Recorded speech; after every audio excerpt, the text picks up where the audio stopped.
কোন এক পাগলা পাগলা বক্তা সে বলছে নবী অর্থ সাংবাদিক। এই মূর্খ বক্তাটা কি বাকুরাতুল আদবটাও পড়ে নাই, এসো আরবি শিখিটাও পড়ে নাই। নবী অর্থ সাংবাদিক না, নবী অর্থ সংবাদ বাহক। পড়া নাই, লেখা নাই, তাফসীরের কোনো জ্ঞান নাই, হাদিসের কোনো জ্ঞান নাই, আরবি লুগাতের কোনো জ্ঞান নাই, বাস স্টেজে উঠলো আর যা খুশি তা বললো। জি, আসসালামু আলাইকুম। সবাই শুনলেন আমাদের বাংলাদেশের একজন আলেম জনাব আব্বাসী সাহেবের কথা। উনি আম জনতার সামনে যে কথাগুলো উনি তুলে ধরলেন, তো আমি এই বিষয়টা নিয়ে সংক্ষিপ্ত আকারে আমার ক্ষুদ্র জ্ঞান থেকে বলতে চাই।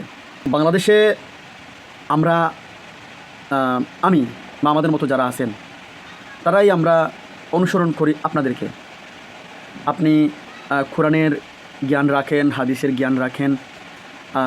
আল্লামা দেলওয়ার হোসেন সাইদি সাহেব উনি কোরআনের জ্ঞান রাখেন, হাদিসের জ্ঞান রাখেন। আমির হামজা সাহেবের কথা শুনি আমরা, মিজানুর রহমান আজহারি সাহেবের কথাগুলো শুনি। যারা যারা স্কলার, যারা যারা অর্থাৎ যারা কোরআন এবং হাদিসের জ্ঞান রাখেন, তাদের কথাগুলো আমরা শুনি। এই মুসলিম উম্মার জন্য, হেদায়েতের জন্য, মানুষকে দিক নির্দেশনার জন্য আপনারা এই কথাগুলো বলে থাকেন বিভিন্ন প্রোগ্রামে, মসজিদ, মাদ্রাসায়। আমরা সঠিক রাস্তা চিনি না, আপনারা আমাদেরকে সঠিক রাস্তা দেখিয়ে দেন। কোরআন পড়েছেন, হাদিস পড়েছেন, ব্যাখ্যা বুঝেন, এবারত বুঝেন, সব বুঝেন, আমরা আপনাদেরকে ফলো করি। এখন আপনাদের যারা আলেম সমাজরা রয়েছেন, বড় বড় স্কলাররা রয়েছেন, আপনি রয়েছেন, আমির হামজা সাহেব রয়েছেন, মিজানুর রহমান আজহারি সাহেব রয়েছেন, আপনাদের কথার মধ্যে যদি কোনো রকমের স্লিপ কার্ড হয়েই থাকে, ব্যাখ্যা করতে গিয়ে যদি কোনো রকমের কোনো ভুল হয়েই থাকে, সেটা আপনারা এই তথ্য প্রযুক্তির যুগে পার্সোনাল কন্ট্যাক্ট করেন। ভাই আব্বাসী সাহেব সরাসরি একটা মিথ্যা কথা বললেন, সরাসরি একটা মিথ্যা কথা বললেন। আপনি ভিডিও দেখবেন, আপনাকে ভিডিও মানুষ দেখাবে কেন? আপনি কি অন্ধ নাকি আপনি অশিক্ষিত মূর্খ? আপনি একটা জ্ঞানী মানুষ হয়ে আপনি ভিডিও না দেখে অন্যের দেওয়া ভিডিওকে আপনি বলতেছেন আরেকজন আপনাকে ভিডিও দেখিয়েছে, আর আমির হামজা সাহেব বলেছেন নবী নাকি সাংবাদিক। জনমানুষের সামনে ওইভাবে বলা উচিত হয় নাই। আমি যদি আমার মতো করে আপনাকে বলি, আমি আমার ক্ষুদ্র জ্ঞান থেকে, আল্লাহ রাসূল সাল্লাল্লাহু আলাইহি ওয়াসাল্লামকে আপনি যে ইংলিশ বাংলা এগুলার ব্যাখ্যা করতেছেন, আসলে জনগণের মধ্যে একটা বিভ্রান্তি সৃষ্টি করতেছেন।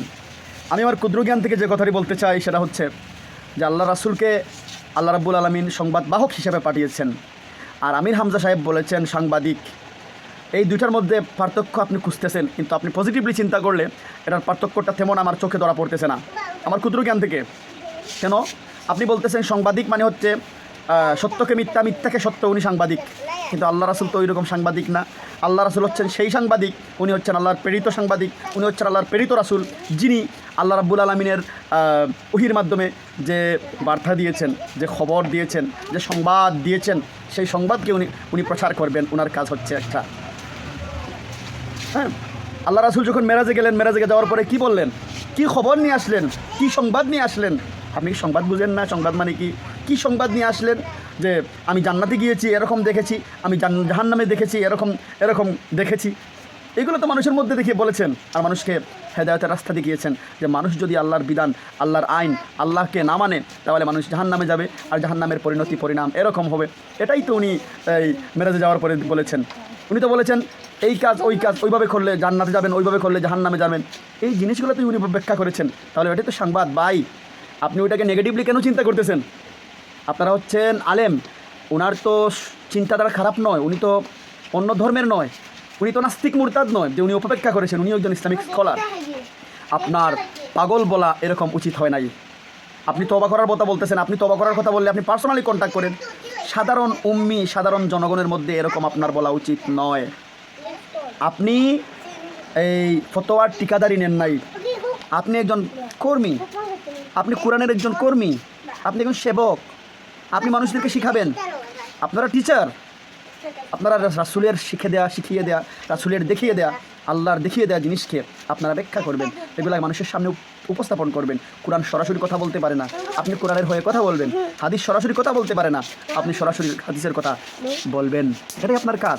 আপনার সহপাঠী, আপনার সহকর্মী যদি ভুল করেই থাকে, আপনি তাকে পার্সোনাল কন্ট্যাক্ট করবেন। ভাই, একজন আমির হামজা, একজন মিজানুর রহমান আজহারি, একজন আব্বাসী হাজার হাজার হাজার হাজার উপকারের কথা বলতেছে।